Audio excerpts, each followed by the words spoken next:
Today I'm assembling this Halloween-themed little bookhouse from Betterley. This kit contains the components to create a dollhouse that would fit in a 1/12 scale dollhouse that has books on either side. I'm starting by cutting out the 5 wooden pieces that make up the dollhouse. These pieces are laser cut from wood. The 3 largest shapes go in the middle and the 2 smallest go on the ends.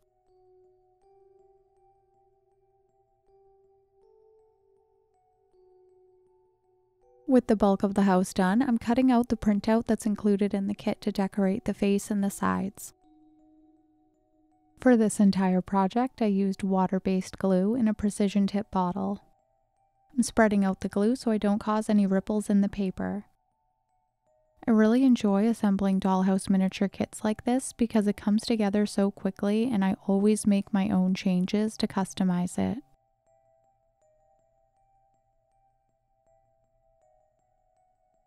To prepare for the roof, I'm just trimming off some excess paper. These 3 pieces make up the roof. With laser cut items, there's always a small tab keeping the cut piece from falling into the machine, so I'm cutting the tabs and sanding them flat. The top of each roof piece will be covered, but the edges will be exposed, so to avoid having to paint, I'm using a Sharpie to color each edge black. I forgot a step at this stage, but I end up fixing it later. The 3 flat sections will be covered with roof, so I'm filling in these 2 wooden areas so they don't stand out. The kit includes these printed shingles, so I'm cutting them out and adding them to the wooden roof pieces. Once I add the graphics, I cut off the excess and use my Sharpie to cover up the white edge of the cut paper.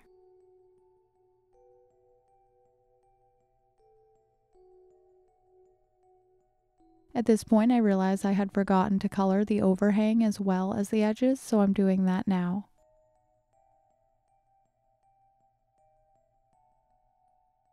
One of my favorite things about the little bookhouse kits is the nicely detailed trim for the doors.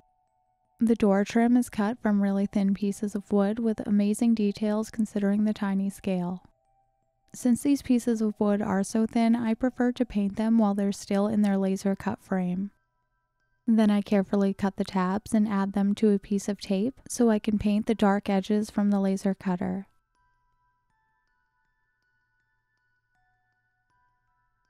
Before I add the door trim, I want to create some shading around the doors using some chalk pastels.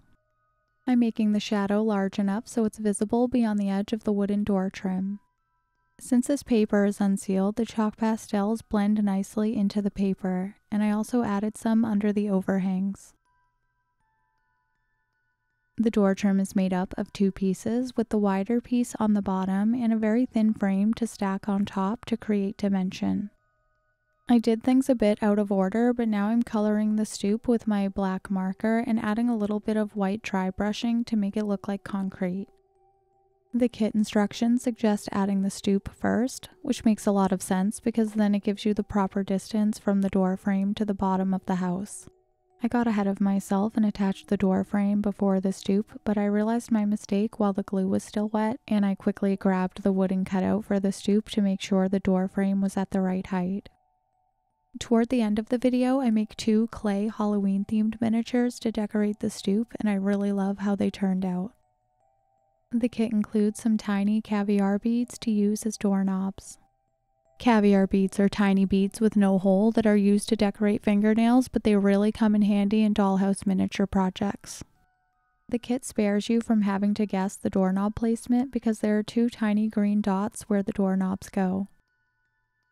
To begin the process of making the books, I removed the wooden pieces from their frames and I'm painting the edges white. The edges of these wooden blocks represent the pages of the books. Since this kit is Halloween themed, I'm adding a light coat of white to leave some of the brown showing to make these kind of look like old books.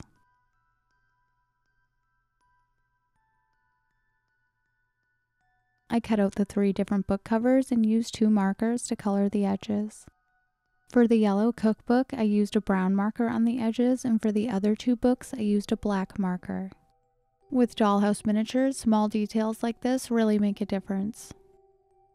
The 3 wooden book blocks are different sizes, so I'm picking the appropriate cover that fits and lining up the edge. And then I glue down the other half of the book cover without adding any glue to the spine of the book, which gives the spine a curved look instead of the flat edge of the wooden block.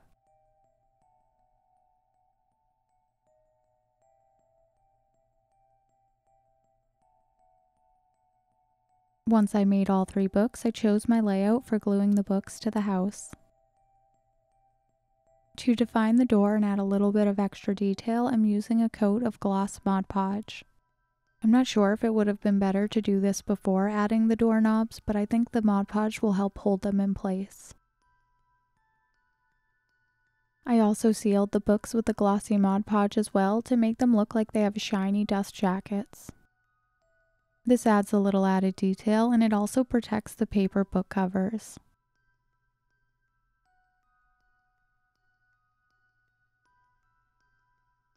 This looks really great, but it's not done yet.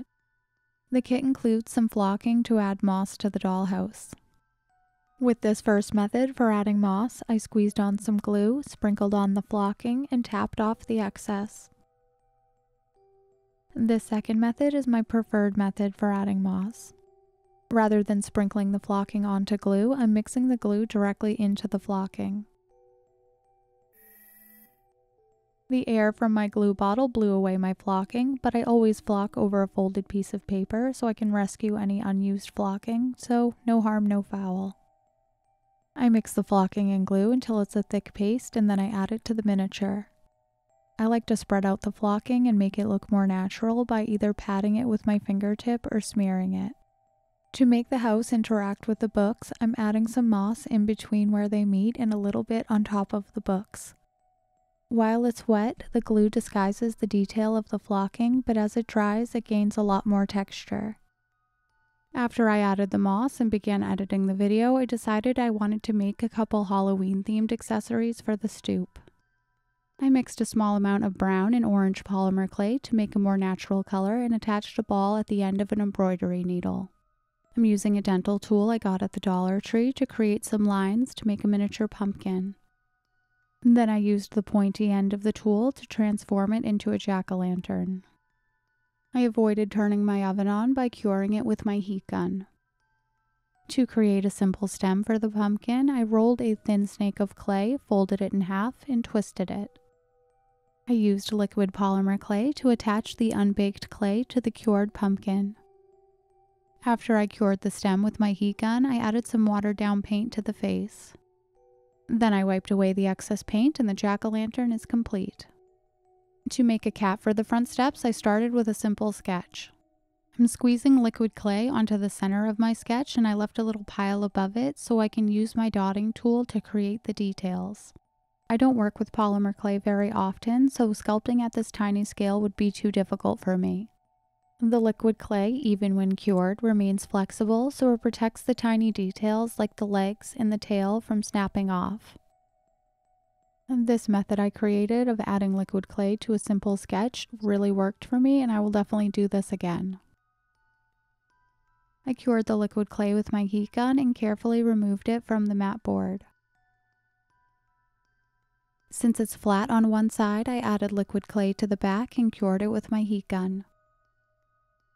Then I painted it with a mixture of black paint and Mod Podge with tiny green eyes. I'm really happy with how this little kit turned out, and I imagine it would look really cute sitting on a desk or bookshelf in a 1/12 scale dollhouse. My name is Shyra with Queen City Minis, and I make videos like this every week, so make sure you subscribe. Thank you!